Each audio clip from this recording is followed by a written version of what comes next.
Hello, my name is Philip from Philip Bicycle Shop. So today is gagawa tayo ng series of videos regarding a new product I have.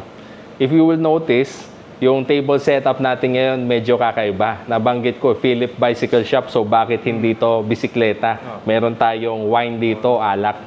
So you may have noticed na sa bicycle shop ko, I sell new innovative cycling items that make cycling more comfortable or convenient for people. So this is not cycling related, but is an innovative item na I would like to share to you, and you can also purchase from me. And possible if marami pa tayong mahanap na innovative items is magkaroon tayo ng offshoot na business selling those items. So this is one of them. So this new and innovative item is called Vinxper. So kung makikita nyo sa name niya, V-I-N-X-P-E-R. V-I-N is coming from the word vine. Tinanggal lang yung E. Tapos yung Xper galing sa expert. So vine expert. So bakit ba siya tinawag na vine expert or Vinxper? This specific product is a wine aerator. So ano ibig sabihin ng wine aerator? Wine aerator is, kasi pag iinom ka ng wine, magandang ma-aerate siya, or yung, hindi ako wine expert, pero yung pagkaintindi ko, dapat ma-expose siya sa air para mas lumabas or mag-bloom yung aroma, tapos sumarap yung lasa. Ngayon, to be able to do that, kailangan mo ng what is called a decanter. Sometimes it is a large glass bottle na kakaiba yung shape, medyo malaki yung ilalim na bowl, tapos minsan meron mga tawag dito, mga design man. Pero yung purpose nun is para yung wine na iniinom nyo, kung anong large surface area, is ma-expose siya sa hangin. And it takes time, maybe 1 hour, 2 hours, 4 hours or more, para ma-aerate completely depending on the preference. Ngayon, hindi lahat ng tao may decanter. Kasi nga, baka pagbanggit ko pala ng decanter, hindi nyo alam what it is. Pwede nyo naman search sa Google what it looks like, pero not everybody has that. Next, using that, it involves a process. Meron parang processing time na pinapa-aerate mo. Pero paano kung gusto mo na malasahan yung final product of that process? Ito na yung shortcut. With this product, it eliminates, number one, the need for the equipment na may decanter ka. And it also eliminates the processing time or waiting time for the wine to decant or to be aerated. So, ito na yon. So, mamaya, papakita natin paano siya gamitin. So, when you purchase a Vinxper, you will get this particular item, this telescopic rod, which I will show you later how to use. Then, rechargeable rin ito. This device is good for 60 bottles, 60. So, pagka na fully charge mo ito, maski matagal mo siyang hindi gamitin, kasi nga ang haba ng tawag dito, ng battery life nito, is hindi ka naman biglang maubusan. Aside from this main product, itong dalawa plus charging cord, in another purchase, you can purchase this carrying case na pwede mo ilagay dito yung Vinxper mo pagka gusto mo dalhin somewhere. Kasi syempre, if you're going to drink wine, sometimes you drink wine in your home. Sometimes gusto mo sa picnic or wherever else. So this lets you bring it, tawag dito, conveniently.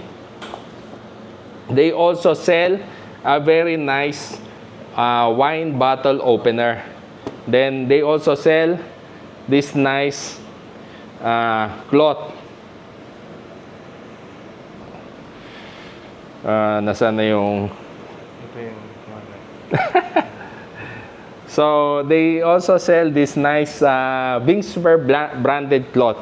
Since sometimes if you're opening wine or nagpo-pour ka, if you will notice, for example, sa hotels, they have a cloth para yung mga tulo, yung mga spills hindi kumalat. So, hindi mo naman kailangan ito, but it makes the whole experience more refined, sophisticated, or gusto mo lang. Kasi syempre, kung ang wine mo galing rin sa chiller, is minsan pinapawisan, you can also use this to wipe it off. So, before everything, of course, we need to open our bottle of wine. The usual wine bottle opener you can get is just this. So, if you will look, doesn't look anything special. Hindi siya fancy. Plastic. Pagka nakita mo sa isang restaurant or hotel na gumagamit yung waiter ng ganitong itsura, magtataka ka, ano ba to? Parang nasa bahay lang ako. So, it's plastic. May metal parts, of course, pero it's nothing special. It is ordinary. It will serve the function, but it is, let's say, an entry-level bottle opener. Wingspur produces their own wine bottle opener. So, kung makikita mo pa lang sa build quality niya, it's all metal. Tapos, meron pang wooden sidings. Tapos, yung weight is also heavier. So, itsura pa lang, maski hindi tayo expert sa wine bottle opener, is makikita natin premium na nga. By the way, I am joined with my friend, Sir Joseph. He's a cooking hobbyist, loves to cook, and we will try the wine with this refined tongue later. So, I will not use this, and we'll use this instead in opening the wine. So, para malaman natin paano i-operate, tignan muna natin yung parts. May makikita kayo dito sa ilalim, dito, na na-open na mukhang knife. So, yun yung step 1. Bubuksan nyo ito dahan-dahan. This is very sharp. So, if you will see, it's quite sharp. So, mag-iingat kayo sa paggamit nito. So, ito, yung gagamitin natin pagbukas nitong seal sa taas. So, depende sa wine, sometimes this is a wax seal, but in this case, is a aluminum seal to na pupunitin lang natin. Ngayon, paano yung paggamit nito? Hahatiin mo dito sa ilalim ng leeg. Meron parang leeg yung bote, pwede mong hatiin banda dito. Or whichever location. Paano mo hawakan? Pwedeng ganito. Any safe way to do it, pwede na. Tapos iikutin mo lang. Tama ba, kaibigan? Tama. Ingat lang sa pagbukas. So, ito, depende sa klase ng wine, ito minsan fixed na, lalo na kung wax. In this case, since aluminum to, umiikot. So, kailangan yung ilalim lang hawakan nyo. Hawakan mo yung ilalim, tapos susugatan mo yung ilalim para mag-open. So, makikita natin, meron na siyang hiwa dito. Successful na tayo, and pwede natin, ayun, twist natin, nabuksan na natin. Yun yung purpose. Ngayon, usually, pwede mo na rin tanggalin to para medyo mas maganda yung presentation. By the way, pagka bibili kayo ng wine, hindi lahat ng wine may cork. Ito ang tinatawag na cork. Hindi lahat ng wine ay may cork. May ibang wine tayo na twist cap lang yung pagbukas. In this case, ito, may cork. That is why kailangan natin ng wine bottle opener.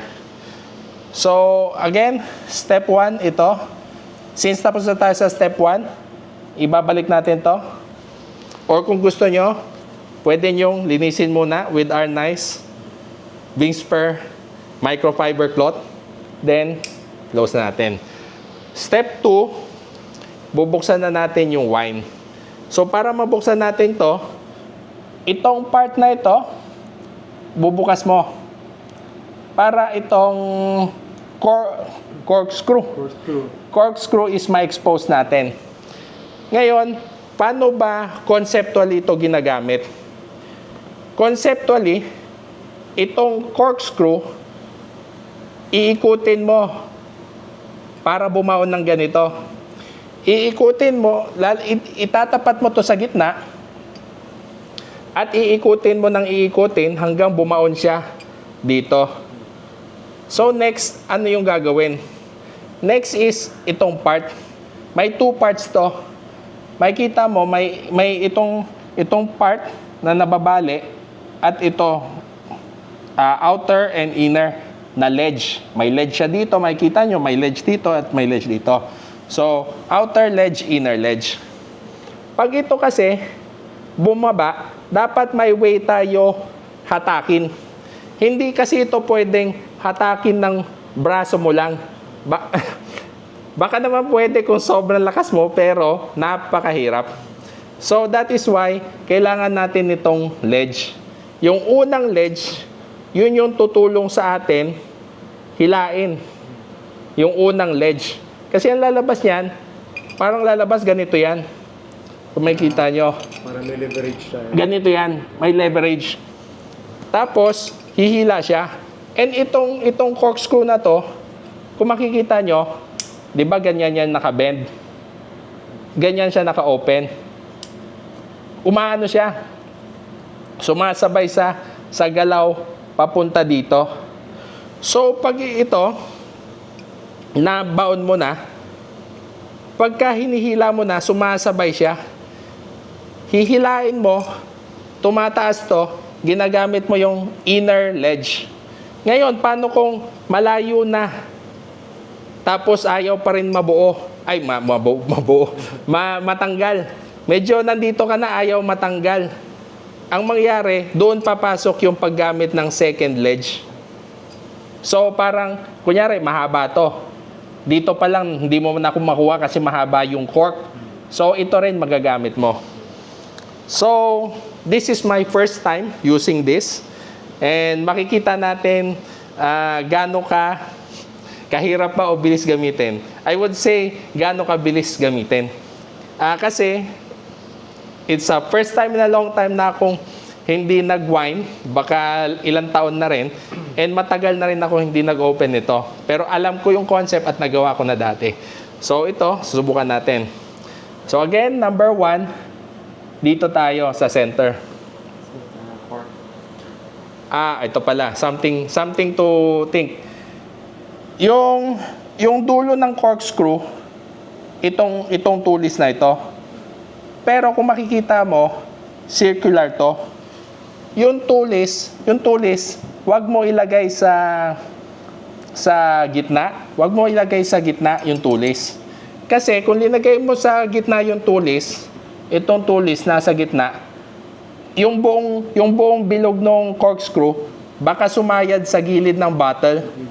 Tapos mawawasak mo yung cork. Pag nawasak mo yung cork, meron kang pira-pirasong cork bits sa loob. So dapat ang isipin mo, ma-center itong buong bilog. Hindi lang yung tip, but yung buong bilog nasa center. So, ito yung banda center. Tutulak ko. Tapos, ikutin na natin. So, habang inikot natin, makikita nyo dito, hindi siya exactly center yung tulis. Off-center siya. Pero kung titignan natin yung buong bilog dito, centered siya, yung buong coil. So, it's quite easy. Tapos, ngayon nandito na tayo. Hindi necessarily na ibabaon nyo. Hindi nyo necessarily kailangan ibaon. Kailangan mo lang malaman ano yung position para umabot na siya dito. So, in this case, konting baon pa. Sabihin natin, half a turn, another half halos baon na. Makikita natin is ito. Ito naman parang sumobra na tayo. Pero okay lang yan. Kasi pagka twinis natin pag ganito, sasalo na siya. Sasalo na siya dito. Okay. Napakagat na natin. So anong next gagawin? Hawakan natin to para hindi mag-slip. Tapos hihilayin na natin. Hilayin natin. Okay. Okay, mataas na siya. Nahila natin. Mataas na siya. So, pwede natin gawin yung second ledge. Ito. Ginalaw natin papunta sa second ledge. Para mas mabilis tapusin. Malinis. Nako. Malinis. First time. It's quite easy. Yan. Tapos tatanggal. Isa pang thing to note, pagka binabaon nyo to, minsan maikli yung cork. Huwag nyo ibaon na makita nyo na yung dulo sa end dito. Kasi ibig sabihin baka may nahulog ng cork bits. So tatansyahin nyo lang. Pwede nyo rin silipin kung lumulusot na yung dulo ng corkscrew. So ito na yung remove cork natin. Oo. Ang bango talaga. Ang bango talaga. Ito mo yung aroma. Aroma. So, it's quite easy and very nice na product. Okay, so we have opened our nice bottle of wine. What is this? White wine. Chardonnay 2016.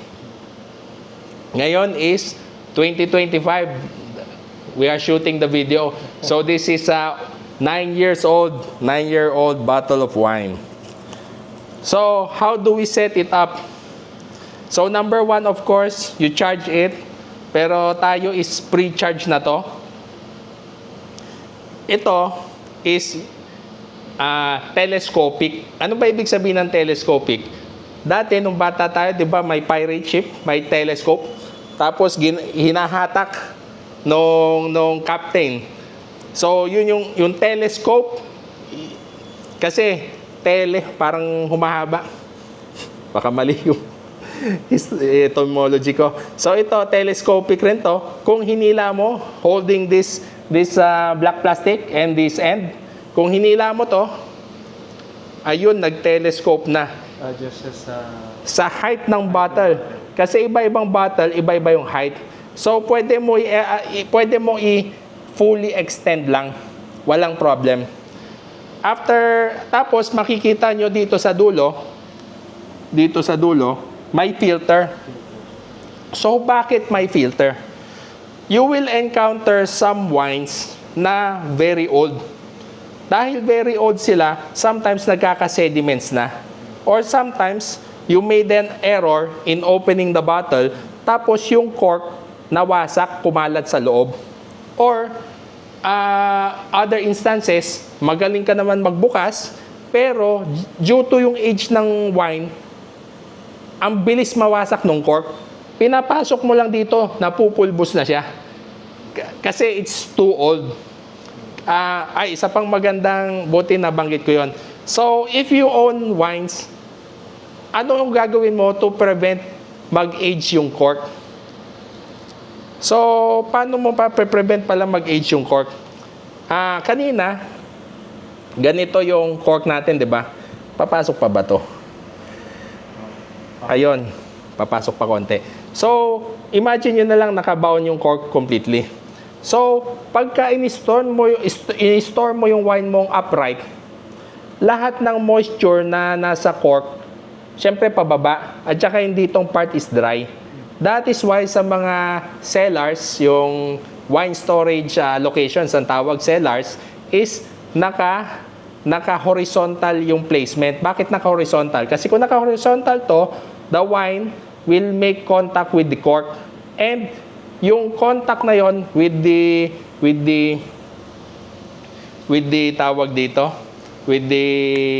yung wine that is in contact with the cork, yun yung bakit siya hindi nagde-dehydrate. Kasi kung nagde-dehydrate siya sobra, para siyang mawawasak na. Ba't siya na... Brittle. Brittle, oo. Ba't siya mawawasak? Kasi cork is parang part of yung tree na inano mo lang, kinompress. So, kung nasobra siyang dehydrate, nagano siya, disintegrate, nawawasak na lang. So, in case ganun yung mga wine nyo, or in case nagkamali kayo ng gamit, whatever the reason, nagkaroon ka ng sediments dito, hindi mo kailangan mamblema, hindi mo kailangan i-filter, kasi ito mismo, may filter na. So, next is, paano natin i-combine? Combine, ididikit lang dito. Ididikit lang natin dito. Tapos, hanapin mo na saan part siya mag-twist and lock. So, in this case, nakalock na siya. And ganito na siya. So, papasok natin dito. Sobrang haba. Tutulak mo lang. Tulak mo lang. Yes. Until magsara. Ayon. So, this is the completed setup ng Vinsper. You have your bottle of wine. You have the bottle of wine. You have the Vinsper wine aerator, and fully submerged yung tawag dito, yung pang-suction niya, yung telescopic niya na ano, kung saan papasok yung suction. So, how do you use this? It's very easy. Meron tayong button sa taas. Pipindutin mo lang at magdi-dispense na siya. So, ngayon na nabanggit ko yon, this is another time na magandang i-explain natin yung word na sinabi kong mag-dispense. Kasi pagka nagtingin kayo online or tumingin kayo sa kahit saan na meron ka mukhang ganito, mahahanap nyo. Pero lahat ng iba na yon na mukhang ganito, kamukha lang, ay wine dispenser. Ano ibig sabihin ng wine dispenser? Parang tulad ng water dispenser. Meron kang galon na tubig, pinindot mo, lumabas yung tubig. Dinispense niya yung tubig. Bomba lang. Bomba lang. This is not a wine dispenser only. This is a dispenser plus an aerator. 2-in-1.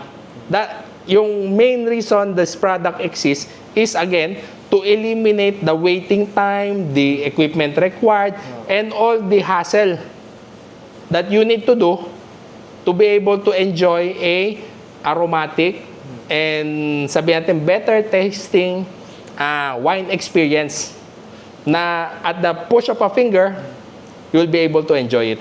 So, air mixed with ano na siya, with wine. Yes, yes. Air mixed with wine.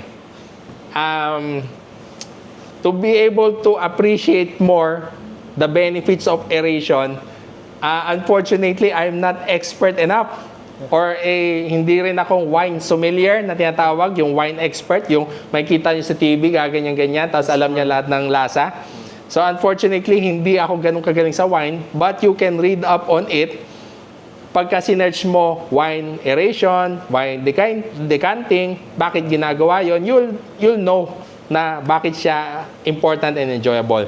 Okay, continuing on. So sabi ko, to be able to aerate and dispense the wine is just simple, one push of a finger. Pero yung process of decanting kasi, kanina na-explain ko, di ba? 1 hour, 2 hour, 3 hour, whatever. There is a period of time. Ngayon, this particular product, you will see at the back, meron tayong dial. So, yung dial na yon, it's from 0 to 240. So, look again. There's a 0, then hanggang 240. So, ano ibig sabihin nun? So, 0 is ibig sabihin 0 minutes. Pagka nakalagay siya sa 0 setting, ang function niya is wine dispenser. Kasi linabas lang niya yung wine na walang aeration process or walang aeration na nangyari. But when with just one simple twist lang, twist mo lang, doon na nagkakaroon ng properties of aeration. So, you can choose from 0 to 240. 240 is 4 hours. 4 hours, 240 minutes. So, meron, ang tanong, okay, Chardonnay yung gamit natin. Ano yung suggested number of minutes para yun yung best tasting? Meron si Binsper na chart kung ano yung suggested number of minutes.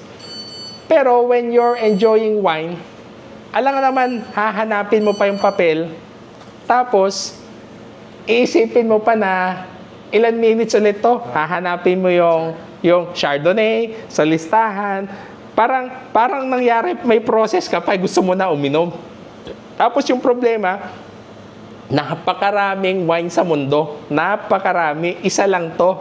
Paano kung si Binsper mismo, hindi niya linista lahat ng variety ng wine? So, paano ka pipili, di ba?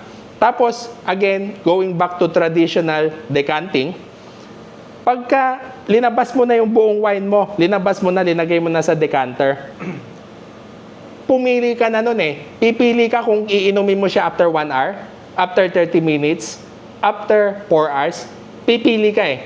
So, assuming, nandito na yung decanter, nandyan na yung wine, nandyan na siya lahat. Ininom mo ngayon 30 minutes, hindi ka nag-enjoy. Ininom mo ngayon 1 hour, inisip mo, masarap na. Ininom mo after 2 hours, parang umiiba na lasa, mas gusto mo pala si 1 hour. Pero tapos na. Hindi ka pwede mag-turn back time para ma-enjoy mo na happy ka na pala nung decanted siya ng 1 hour. Eh, nasa 2 hours ka na. So, paano yon? This particular device, Binsper, eliminates that problem. Kasi from 0, you drink the wine as it is right now. 30 minutes, 1 hour, assuming natin yung best tasting for you, for your own palate. Sa sarili nyong panlasa. Yun yung best tasting version nito. Is nasa 1 hour. Pero hinahanap mo pa eh. So, sinubukan mo 2 hours, sinubukan mo 3 hours, sinubukan mo 4 hours, paulit-ulit ka inom ng inom. Tapos until na-find mo, itong specific setting, happy ako dito. Eh di, lagi pagka pindot mo, nakukuha mo yung pinaka nag-enjoy ka na taste. Okay. So ngayon, with our friend, Sir Joseph, with his expert tongue, with his sabihin natin, mas refined, at least more refined than me because I don't cook. Alamin natin ano yung honest feedback niya, kung ano man yung description niya sa mga nainom. So ngayon, ilalagay muna natin sa 0. Tapos we will dispense. How much, my friend? Hindi na. Hindi na So, kailangan natin i-store. so wala pa yan na aeration. So you can taste and i-describe kung ano yung na-feel mo.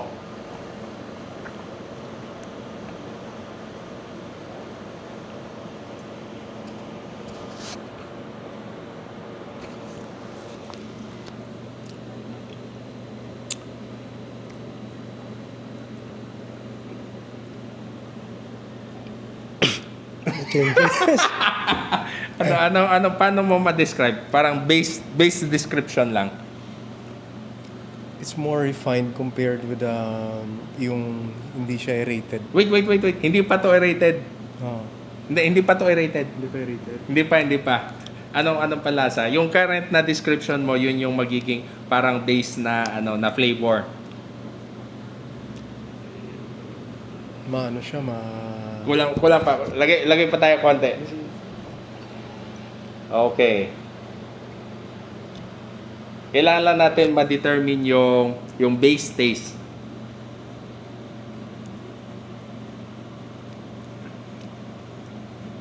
Mabote pa yung lasa niya eh. Mabote pa. Hindi pa siya nakasingaw. Okay. So, yung description ngayon ni Sir Joseph is mabote pa yung lasa, hindi pa nakasingaw. Ngayon, of course, kung naririnig nyo yun, baka hindi nyo naiintindihan ano ba ang lasang nasa bote. Kasi kung Coke man to, In layman's term, mabuti pa siya. honestly, personally ako hindi ko alam. Baka hindi nyo rin alam or baka may iba sa inyo nakakaalam na mabote yung lasa. So yun yung maganda rin dito. You don't need to be parang you can be just yourself, layperson ka. Hindi ka expert, hindi ka kahit ano, pero linalasahan mo lang hanggang saan natin nahanap yung gusto. So ngayon, maybe you finish this para nalagay natin yung yung naka 60 minutes naman, 1 hour. Nako, baka hindi makauwi si Joseph. Okay. Mamanayaw ko tayo. Okay, don't drink, don't drive when you're intoxicated. So, 60 minutes. Okay, makita nyo, medyo mas foamy na siya. Okay. So, this is 60 minutes. So, ibig sabihin nito, with just one press of a button and parang wala pang 5 seconds na pihit, lumabas na yung parang 1 oras mo na i-rate. So, anong smell? Meron bang difference sa smell, in your opinion? Gumaan. Gumaan. So, mas gumaan yung smell? Mas lighter siya kanina. Mas mataas pa yung volume ng spirit natin. Okay, okay. So, mas... Kanina mas mataas yung volume ng spirit. Ngayon, nakita ko may nilabas siya ng mga bubbles. Okay. Kasabay doon. It's very refined na bubbles na nakita ko eh. Okay. But now yung texture niya, medyo... It smells lighter. Smells lighter. Kaya malaman natin, tikman natin. Ayun. Ayan. Dinaloko mo pa ako, kaibigan. Hindi. Anong totoo? Naging mas malasa siya. Mas malasa. In what way? In what way? Kung compare natin yung zero, which is meaning parang kala mo ininom mo lang sa bote, or ngayon 1 hour i-rated. How would you say mas yung naging difference? refined siya para sa akin. Ano yung mas refined? Mas matamis? Mas maasim? Mas naging defined siya para sa akin. Mas defined. Ah. Ang wine kasi, kung mapapansin mo yung mga wine experts, Akin, opinion ko lang to just compared with the first taste and the second taste. yes. So mas refined. Ngayon, yung descriptors kasi natin, lalo na ako mismo, hindi ako, again, wine sommelier. My friend here, Joseph, hindi rin siya wine sommelier. He is a hobbyist chef. So sa ganun kasi, we find it hard to describe yung words, ano bang lasa. Kung mapapanood nyo sa TV, yung mga experts sa wine o yung mga sommelier, sasabihin niya, there are hints of oak.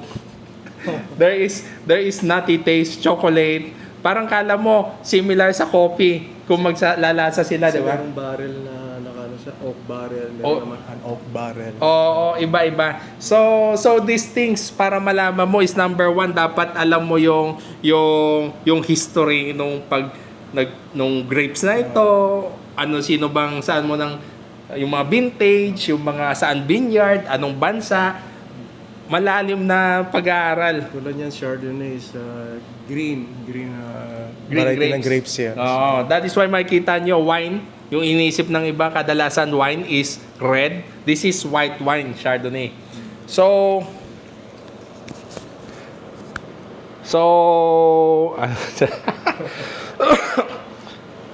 So, sabi ni, again, Sir Joseph is mas refined. Ngayon, since nga, sabi nga natin, hindi natin ma-describe mabuti. Ano ba ibig sabihin mas refined? Mas matamis? Mas mawala yung pakla? Mas It's hard to describe, pero kung sinabing mas refined, it's a more positive thing. Okay. So, ngayon, lalagay natin sa 2 hours. Kung anong experience sa 2 hours. Mas marami siyang bubble ngayon. Oo, mas maraming parang bubbles, mas aerated kung makikita dito.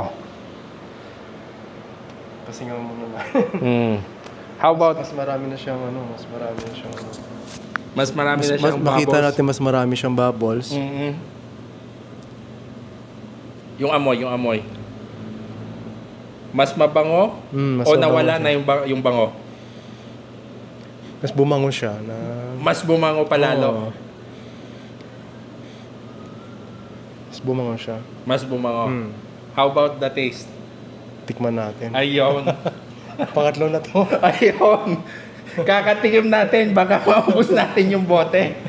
Di ba, enjoyable? Mamaya banayan na to eh.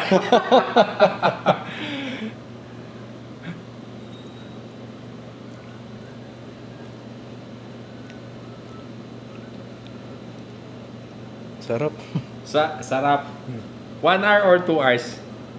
1 hour to. Hindi, 2 hours na ito. 2 hours 2 hours na na ito. ito. Ano mas gusto mo? Si 1 hour, si 2 hour? Mas okay sa akin to. Mas okay yung 2 Oo. hours. 2 hours siya. Mas okay siya sa akin yung 2 hours na. Dahil? Tumaas lalo yung sa panlasa ko. Gumaan. Yun. Tumaas lalo yung sa panlasa. Maybe yung ano, yung quality, maybe yung mga kung ano man yung lasa ng Chardonnay na konting asim or whatever, yung parang flavor profile niya mas naging paano ba, critical or ano, parang baka mas nalalasahan. Opinion ko lang kasi Oo. hindi naman talaga ako aficionado sa wine. Uh-huh. But it's just like honest Oo. opinion lang. Yon. Tapos yung aroma niya mas bumango. So next ilalagay natin sa 3 hours. Malalaman natin kung may pattern na pag 3 hours ba or mas matagal, mas sumasarap or meron lang siya talagang peak na depende sa wine is hanggang doon lang. So ngayon ito yung 3 hours.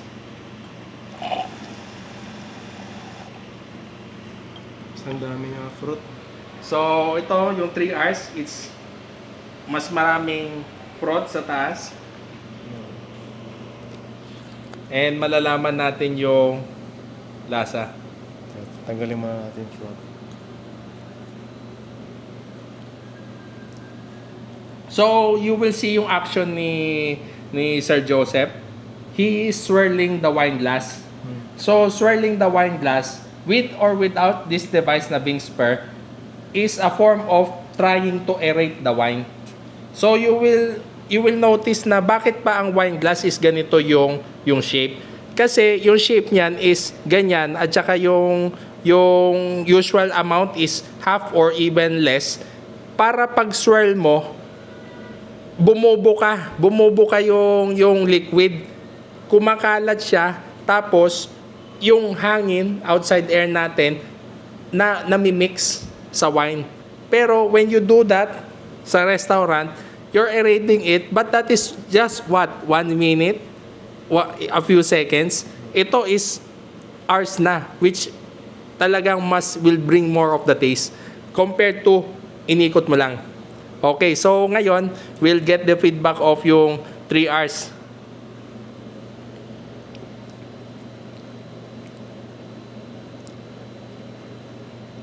Mas lalong gumaan siya. Mas lalong gumaan. Masyado na bang magaan? Masyado na. So parang in this case, Kasi opinion ko lang ha. Of course, of Opinion course. ko lang, sir. so ngayon Sa akin lang to, that's not the general yes, hindi siya general na for all. for all. Aha. Kanya-kanyang Panlasa. panlasa. Okay. Lalong gumaan siya. Yung ano. Lalong gumaan. Lalong gumaan. Pero yung pagkagaan ba nito ay masasabi natin na positive na lalong gumaan o negative na masyado ng magaan? Positive. Positive pa rin. oo. Positive pa rin. So, in this case, sa panlasa ni Joseph is for this wine na Chardonnay. Currently, nasa 3 hours na tayo. Nag-i-improve pa rin yung lasa at the 3-hour mark. Ngayon, naalamin natin sa 4 hours kung mas nag-improve pa or yung personal taste palette ni Joseph is parang nasa 3 hours yung pinaka most preferred. So, alamin natin ngayon. So, again, na-twist ko na. Baka hindi nyo napansin, napakabilis. Na nasa 4 hours na tayo, 240 minutes. Tapos, ayun. So, even more fruit. Mas madami yung ano. How about pala yung aroma? Still, medyo same na. Dami nang naamoy. Oo, Nagkahalo-halo parang na. hindi ko na mahuli yung... Oo. Pero sa akin parang mas na-lessen ng Lessen yung aroma. yung spirit. Aha. Kanina nung hindi pa siya aerated, medyo Malakas. malakas siya. Malakas. Ngayon medyo mas gumaan. Aha. Wala ka na masyadong not really in traces, pero Aha. sa akin lang to, sa akin lang. Aha. Yung spirit niya medyo na bawasan. Aha. Nga, tikman ko na. Yes, of course. Enjoy.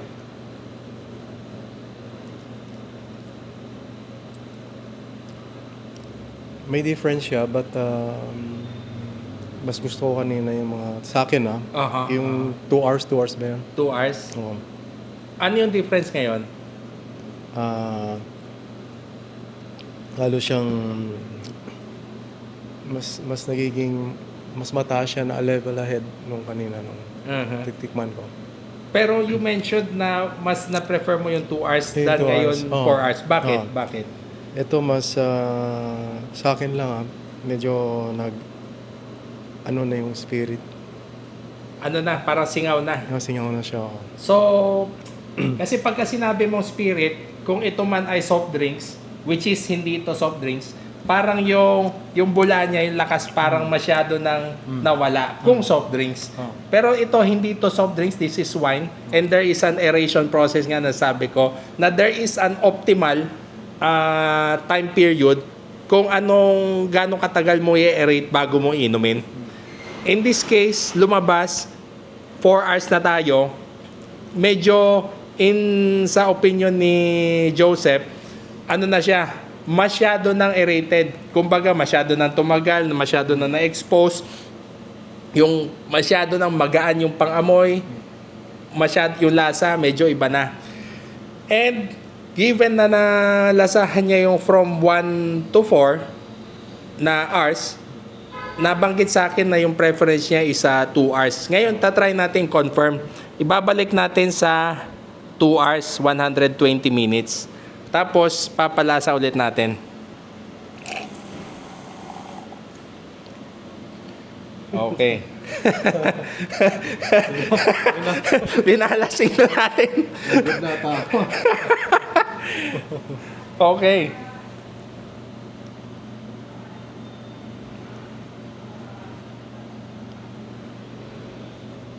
So, yung Sa 2 aroma, hours, sa akin okay sa 2 hours. Okay Aroma, sa 2 hours. yung lasa.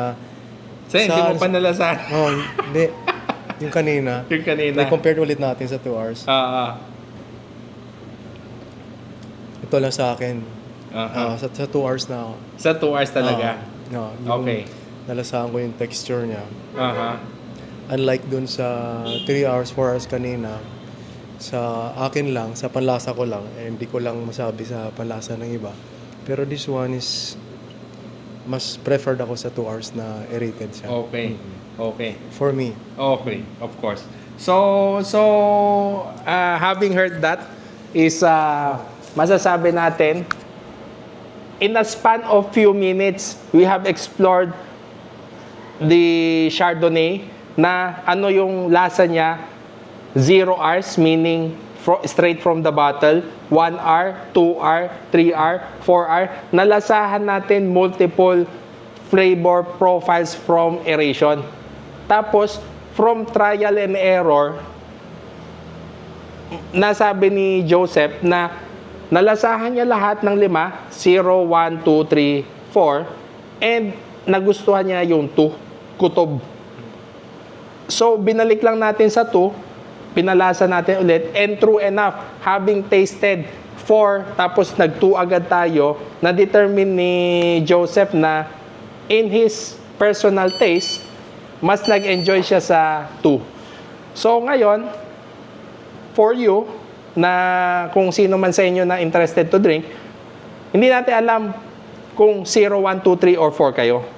Pero with this device, mas ma-enjoy nyo yung wine drinking experience and ma-explore nyo ano ba yung preference nyo. Kung ano man time setting yung mas magpapasarap sa tawag dito, sa drinking experience nyo. And again, nabanggit ko nga, ng wine, sobrang dami. Sobrang dami. Sobrang daming red, sobrang daming white, sobrang daming rose.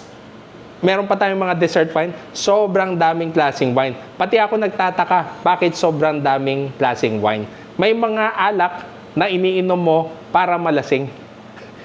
O yung ibang alak, talagang masama ang lasa, iniinom mo na lang, hindi ko alam, baka drown out the pain ba?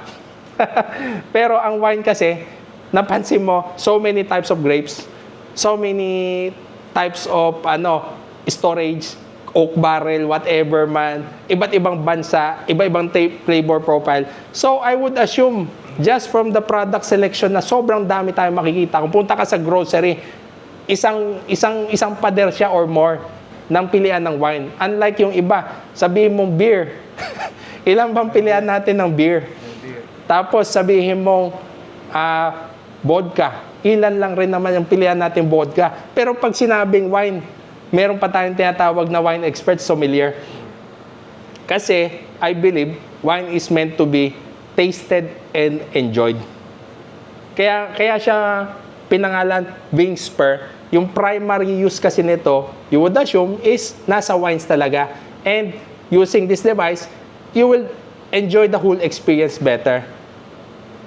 Expert ka man or not, based with this device, mas ma-explore mo. Ano mas mabango, ano mas masarap yung lasa. Gusto mo, kunyari, ikaw yung taong nalalaksan sa lasa ng wine. Ang pakla, parang hindi mo maintindihan, ang asim. Possibly with this device, kung tinaasan mo yung aeration, mas magiging lighter siya na mas ma-enjoy mo fully. But keep in mind, baka sa sobrang enjoy mo, maubos mo yung bote. Yung sinasabi madalas, ano yun? Drink moderately. Drink moderately. Baka with this device, you drink exclusively. Banayad lang. Okay, and something to discuss again is, hindi lang ito pang wine. Diba nabanggit ko, there is the whiskey, there is the vodka, there is the scotch. Ano pang ibang alak natin? Gin. Kahit anong liquor or spirit. Kahit anong liquor or spirit, pwede mo gamitin to. Bourbon, ayun. Scotch. So, many other liquor or spirit. Ngayon, it can be argued na itong mga other liquors of spirits ba, kailangan ba i-aerate? Personally, with my limited knowledge on wines and spirits, hindi ko alam kung ine-aerate yung other spirits. Ang alam ko, meron rin, pero maybe not all, I don't know. Pero with this device, you can explore on your own kung whatever spirit or liquor is to your liking, and explore kung ano bang yung pinaka gusto mong setting per brand, kung ano man yung nasa ano tawag doon, pantry. Kung ano ba nasa pantry mo. So with that, again, my name is Philip from Philip Bicycle Shop. But I'm presenting to you a very innovative item that will make your, sabi natin, liquor consuming experience more pleasurable. And again, we have, of course, the Wing Spur wine aerator, the main product itself. You can purchase a separate carrying bag for the wine aerator in case you want to bring this with you sa whatever, picnic, abroad, kahit saan. Then, you have the wine bottle opener. Again, another separate purchase if you want to have that premium wine opening experience. Or, it's simply a nice tool. Yung makikita mo, it's simply a very nice tool. Ang layo ng itsura. Napakalayo. And, are very nice and also quite big na cloth na you could wrap your wine, use it as a kung paanong serve, whatever you prefer. So ayun, If you have questions, you can message me at Philip Bicycle Shop. And if many people appreciate this, maybe we'll make another shop. Maybe wine shop, I don't know. Let's just stay in tune. Stay tuned. Okay, so we also have our social media pages. I have Facebook, Instagram, YouTube. This is uploaded in YouTube. So you can subscribe if you want to see more content about this product and any other products that I can introduce to you. Okay, so thank you and goodbye.